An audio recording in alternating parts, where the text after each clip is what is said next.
Hey everybody, THAM141 here. I made a mistake yesterday, or the other day. I messed up big time. My wife came home while I was making the Dutch oven bread, and so today she comes up with me and says, why don't you try your hand at sandwich bread? And hands me this recipe. So we're going to try it. It's a relatively simple 2-page recipe. 1-page recipe. We're going to take 2 tablespoons of active dry yeast, 1 cup or 8 ounces of warm water, 2 tablespoons of unsalted butter, 1 cup or 8 ounces of milk, 2 tablespoons of white sugar, and 1 tablespoon of salt, which is all in here. And then 5.5 to 6.5 cups, that's accurate, pinpoint directions, to all-purpose flour.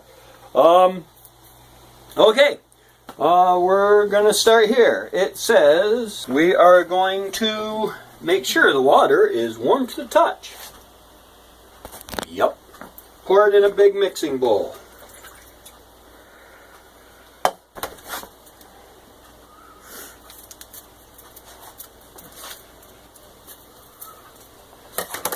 Okay. Weirdly enough, there's about 1 teaspoon, and there's about 2 teaspoons. Accurate. Pour the water into a bowl of standing mixer or large mixing bowl and sprinkle the yeast over the top. Let it stand for 5 minutes until the yeast is dissolved. Okay, it's going to be 5 minutes or until the yeast is dissolved. Okay, the next step is I have the butter melted and stir in. I'm going to pour the melted butter into this because it's bigger, and it says to stir in the milk into the butter, and it's stirring, it's stirring, it's stirring.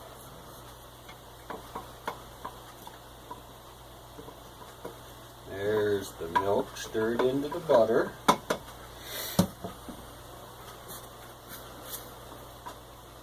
The sugar and salt. This is the sugar and salt.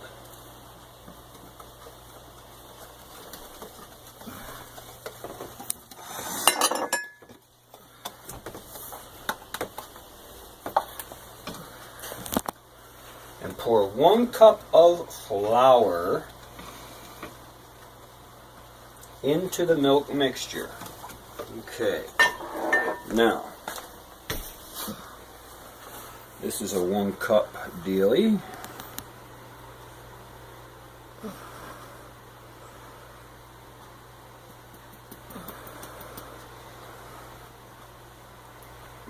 Good enough for government work and the girl I go with.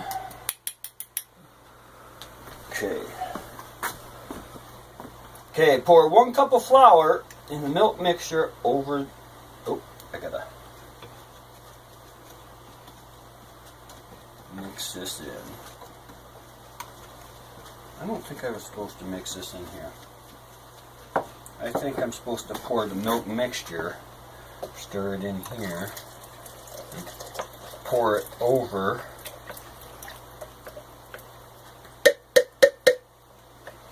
that, and then put the 1 cup of flour.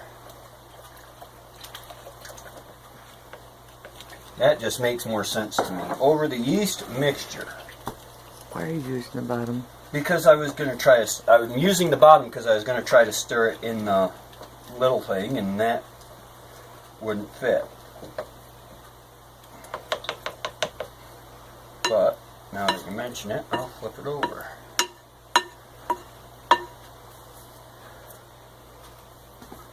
Just because you can read directions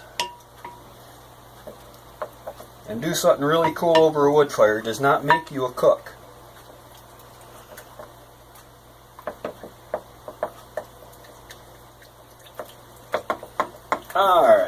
around stirring that, add 4.5 cups of flour, reserving the remaining cup if the dough is sticky during kneading. Okay. Now I'm mixing this by hand on purpose. 4.5 cups of flour.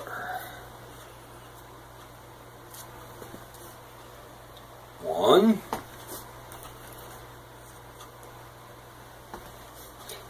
2, I can count. 3, 4-ish. And now I am going to stir that in. You getting a good view there? Mm-hmm.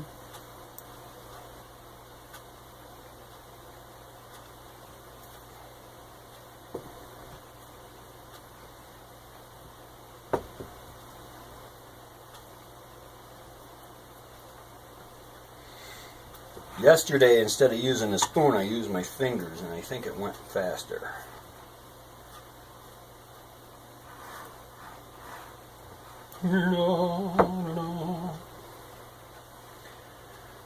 So, the lesson that we need to gain from yesterday's foray into the baking realm is make sure you have time before the wife gets home and catches you cooking.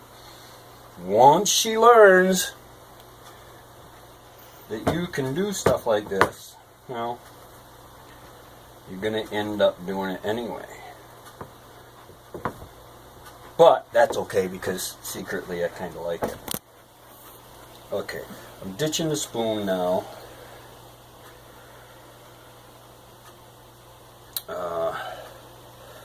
We're going to cut out and we'll be right back. I took and I coated my hands with a little bit of oil. I learned from yesterday, which is another thing my wife needs not know about me, is I can be taught. Alright, what do we got going here?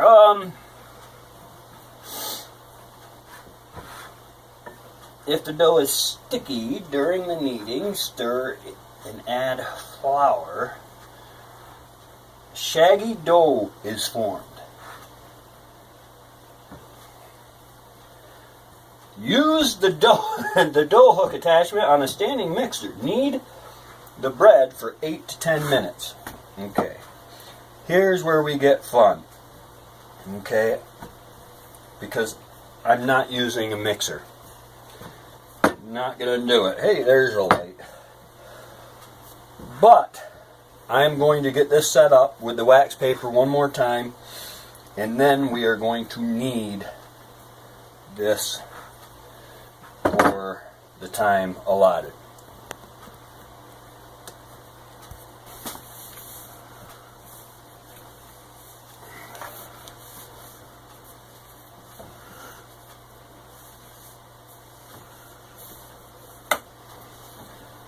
And I'm going to knead this for about 10 minutes.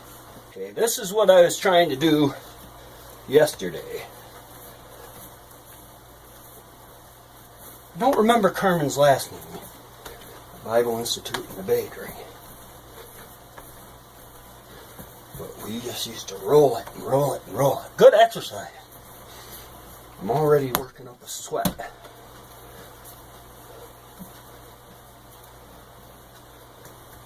Just roll it. Tucking with my fingers. And then roll. Tuck and roll. Quite the baking class, isn't it? Thing to get in. Look at that beautiful little ball of dough. The dough is kneaded when it is smooth, feels slightly tacky, forms a ball without sagging. It's not sagging. Kickball. Anyway. Forms a ball without sagging and springs back when poked. Come get a close-up of that, Wendy, please. The Facebook users will love this. Poke. And it sprung back. Okay. Now, clean out the mixing bowl. Okay. Clean out the mixing bowl and film with a little oil. Form the dough into a ball and turn it in the bowl to coat it with oil. Cover the bowl and let the dough rise in a warm spot until doubled in bulk. Okay, about an hour. Okay. Oil this up good. I might have put a little too much oil in here. I don't know if you can do too much oil. It'll all just go in the bottom. But now, I'm going to take our beautiful lump thing and I'm going to roll it around on the inside of the thing. I will probably be needing this again. Okay, now I'm going to take this towel from my lovely assistant and I'm going to put this in place, in a warm place for about an hour. It took a little longer, let's see, for it to rise. It did double in size good. So it took a lot longer to roll. Now, this says I have to pull it out. Ooh, and roll it.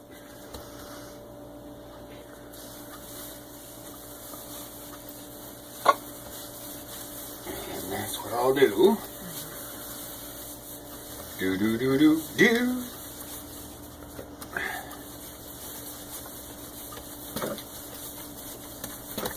And this is stretching the gluten.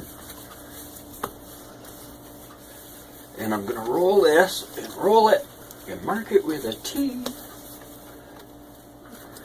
See how I stretch that there? Just to get it. And that'll aid in the rising when it gets to that point. There we go. Now she's starting to feel like dough again. So, what brings you here? Okay. Oh, now I need a knife.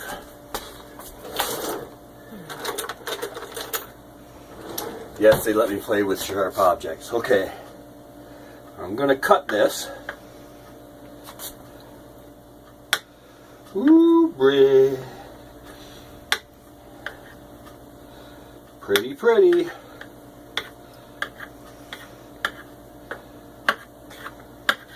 I'm just having it. And I shape,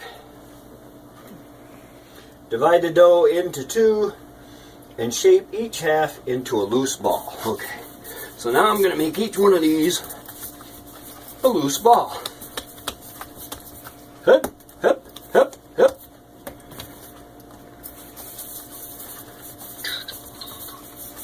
This is how we do it. And let each one set for 5 minutes. Now I'm going to take our lard and I'm going to grease the pans. I like to grease them a lot because, well, that's just how I roll. I don't like to deal with stickiness because that will ruin my bread.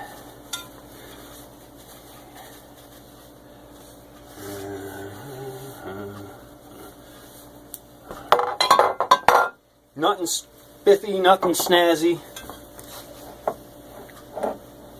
Just me and my shortening. Doesn't have to be thick, but it should be incomplete, correct? See, she knows. Okay, now we're going to wait the rest of the 5 minutes. And we will be back. Okay, now I'm just going to take and I'm going to form each of these into a loaf. And there you have 2 loaves of bread. Now I'm just going to let this rise on its own. We've let this rise for a lot longer than an hour. We started rising the first rise at 1:30 It should have been done at 2:30. It ended up being about 5 o'clock when we finally put them in the pans. And now it is 20 after 7. But they're finally up above the thing. I'm going to... This says I've already slit the top to try to ease the rising. I'm just going through and redoing that a little bit. Okay, and I heated the oven to 425 already, halfway through the second rise. Slashed the tops of the loaf with a serrated knife and put them in the oven. Immediately turned down the heat to 375 and bake for 30 to 50 minutes. I opened the oven, put them in the middle.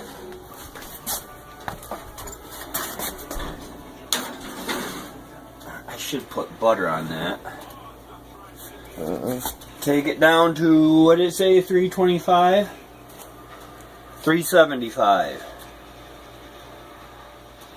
Okay, the heat is now down to 375 and bake for 30 to 35 minutes. The finished loaves will be dark golden brown and they sound hollow when tapped on the bottom. Remove the loaves from the pans and let them cool completely before slicing. Loaves will keep at room temperature for several days. Loaves can also be wrapped in foil and plastic or frozen for up to 3 months. Guys, I don't know how this is going to turn out. The timeline didn't fit. I don't know whether we got cheap yeast or what. But give us this day our daily bread means a whole new thing because apparently you had to make it the day before. Alright, this is T-Hand 141. I'll show you the end of it a little bit later. Already recorded. Okay, let's see what we got here.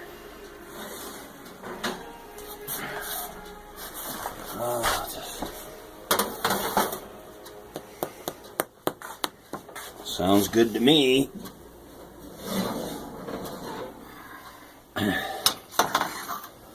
And we shut it off. Now, this is only after 15 minutes. Now, I'm supposed to flip it out. Where my instructions go. Finished loaves will be dark golden brown. The sound hollow when tapped on the bottom. This is the top. Remove the loaves from the pans and let them cool completely before slicing. So, what do? Just flip them over and see if they come out? Mm-hmm.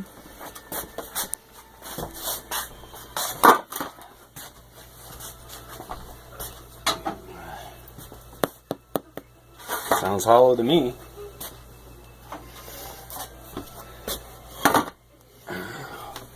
Boy, those look nice. Now I gotta let them cool completely before drying. And that is gonna be the hard part. Before slicing. They're already dry. Okay guys, this is T-Hand 141 and we're out.